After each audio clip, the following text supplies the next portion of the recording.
everyone, thank you so much for joining me today on my channel. My name is Lauren and I am the founder and owner of Closet Ecology.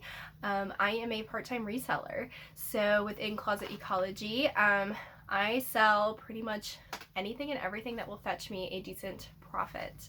And my two main platforms that I sell on are eBay and Poshmark.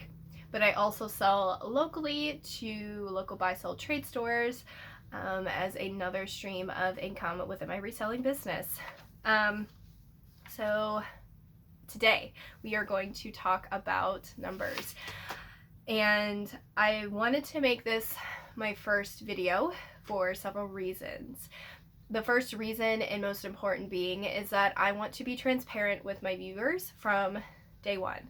I feel that if I'm going to be the most helpful to my viewers, I need to be sharing these numbers because numbers are empowering. They're going to show you in the areas that you are doing well and the areas that you need to work on in your business. And having a strong grasp on that is just going to help you grow and develop and do what is best for you in your reselling business. So what I do may not be right for you, but I think that sharing numbers is going to help kind of give you a ballpark of what to expect if this is something that you are wanting to get in or have started recently getting into. I feel that my numbers reflect a pretty average experience of a part-time reseller. And by part-time, I mean I dedicate 15 to 30 hours a week. I really hope to increase that as time goes on and I have more time in my schedule. Right now, I'm a little bit limited. I have a 7-year-old daughter who does attend school, but I am restricted to essentially the school hours, which are not very long, and she does have a early release day once a week. And I have essentially almost hour commute there and back twice a day, so it does cut into my day quite a bit. So what I do is I try to adapt by waking up early and getting some work done, and also working a little bit in the evening after we have dinner as a family.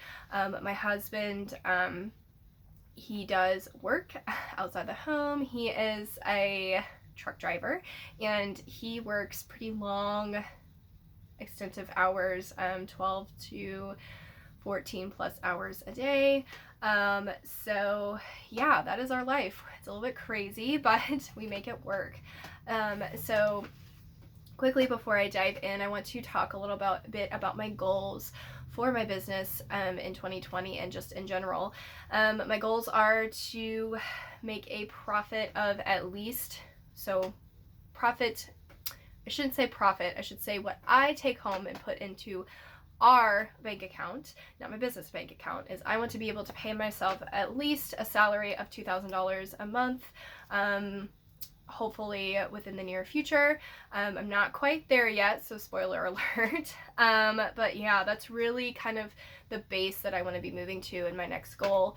But yeah, and then beyond that, I would love to be able to retire my husband from his job, or at least semi-retire him so he can do more of what he loves and get into early retirement. My husband is almost 10 years older than me. I just turned 30, FYI. So yeah, it's things that you need to think about when you are in that age range. So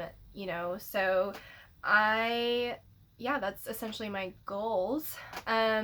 So yeah, let's talk about what is happening now, and my plans and steps that I'm going to take to make that goal. So anyway, let's talk about numbers. So my gross sales, as you could see from the thumbnail of this video, were a total of $2,547.54. So that is all platforms, consignment store sales, everything all wrapped into there. And so let's talk about some expenses, and then we'll get to the net, and then we'll talk about other business expenses, which are separate and will get deducted from the net sales. So sales tax. Sales tax is not something that is charged and is not included in the gross sale when you are on Poshmark, but it is on eBay for the most part. We're in this weird transition period for our online reselling platforms where sales tax it's becoming a thing. All states are going to be moving towards that, so just prepare for that. And it is included in your gross sales on PayPal. So when you're filing your taxes, make sure that you include that in there. I'm not trying to be giving tax advice, just from experience. That was something that was kind of debated a little bit, but it is included in your gross sales, so I do include it in mine. So subtracting that was only $62.21, so a very small portion. Total fees. So this is the fees on all platforms, but this is not including my store fee for eBay, which I'll get into that in a minute. That was $374.61. It's a lot, but I don't have a storefront, I don't have credit card processing, I don't have utilities or any of that stuff. We're in my office right now, my very messy office right now, but it's within my home, so I am saving in those ways, but there is a cost.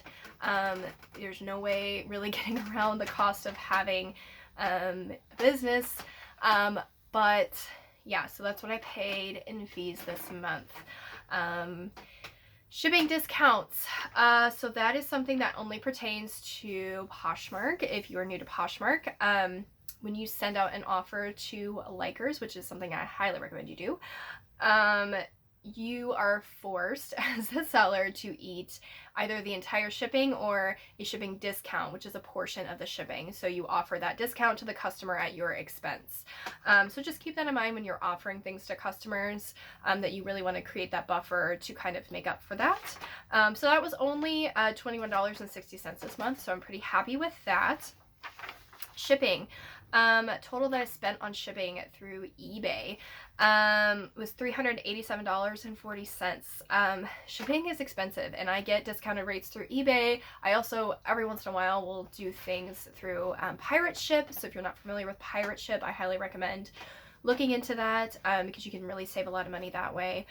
But yeah, that was what I spent on shipping. Consignment payout. So what I paid to my consignment clients was $138.91. So that leaves me with a total of $1,562.81, which is amazing for part-time hours. Like, oh, I'm so happy with that number. So some of you might look at that and go, that's all you made? But for me, that's an accomplishment. I am a little over 6 months into my business, and I'm really starting to see the traction and growth that I'm wanting to see in my sales. So of this $1,562.81, that is not including other expenses that I'm going to get into in a second, or taxes or anything like that. So that's not what I paid myself. Inventory expenses. So I am doing the cash-based method for inventory. I've decided to go that route after consulting with my CPA. I did track it both ways. It's pretty easy for you to do, especially when you're first starting. So I did the accrual method at first, which is where you deduct as your item sells. But I also kept track of what I was spending per month, which would be cash-based. And I decided that it was going to be a better benefit to me for tax reasons and just for the sake of my sanity, because keeping track of every little sale, every cost of good for every sale is, it is helpful for you in knowing what you're spending on your inventory versus, so your profit margins. But generally my costs of goods are pretty pretty much the same, except for, here and there I will spend a little more for items. So I just decided to do cash based. My inventory expenses this month were the highest that they've ever been, but the sourcing was really good this month. Little pro tip, January is a really good time for you to go sourcing. I would suspect that early spring is going to be good as well, because so when you're thinking of when people are getting rid of things, making life changes, January is one of those months, and spring cleaning, you're going to be finding a lot more product out there. So, and good product. So I spent a total of $529.91 on inventory this month, which as a very small business owner, that's a lot. But, I really want to be growing to a point where I'm spending, that much, but also putting out and receiving a lot in sales to reflect that. So, I did get an inventory reimbursement of $126.37. That was from a sale, or that was from a purchase from last year. I'm not even including that. I'm not deducting that from, I didn't even include it in my my expenses for last year because I did get my money back for it. But long story short, it was a, how do I say this? A method of sourcing that I am no longer interested in pursuing. It was from a pretty large, well-known liquidation company. I've debated on if I wanted to make a video about this. I really feel like I'm obligated to, because there's definitely a lot of, I think maybe misleading information about this company, and they're pretty popular and well-known. But I ended up getting my money back, all of my money back from that incident, but that's a different video for another day. So yeah, so I made a note of that. I'm not deducting that from my costs this month, like I said, because I didn't count that as an expense because I did get my money back. So other business expenses was extremely high this month. I don't normally spend anywhere near this much, but it was because I officially turned this room into my office, and I bought lots of shelves like these. You can't see them all. I have a rack in front of a couple of them behind me. I also have one on the wall next to me, but I bought really expensive, very well constructed shelving for my office, and lots of other things, other business tools. I did buy a Rollo printer, which is a label printer. I highly recommend that you buy one of those. So yeah, that came out to a total of $647.91. So total spent on inventory and other business related expenses was $1,117.82. Now you might be thinking, oh, well, Lauren, you only made $1,562.81. Why, yes, that is true. So that left me with a total net profit of, before taxes, $449.99.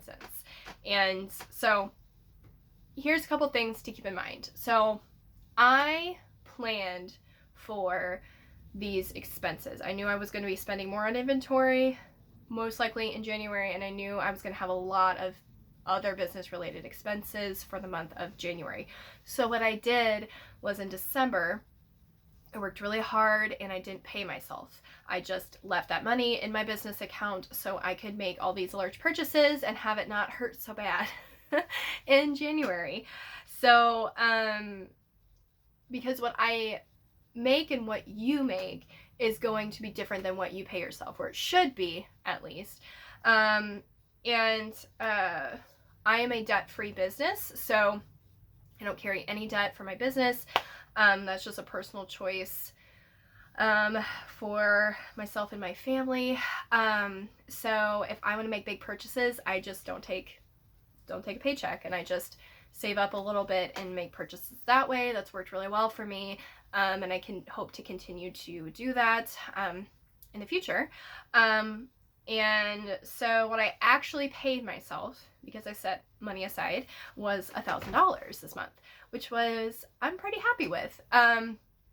And I really would like to have that be kind of my base minimum for the year of 2020.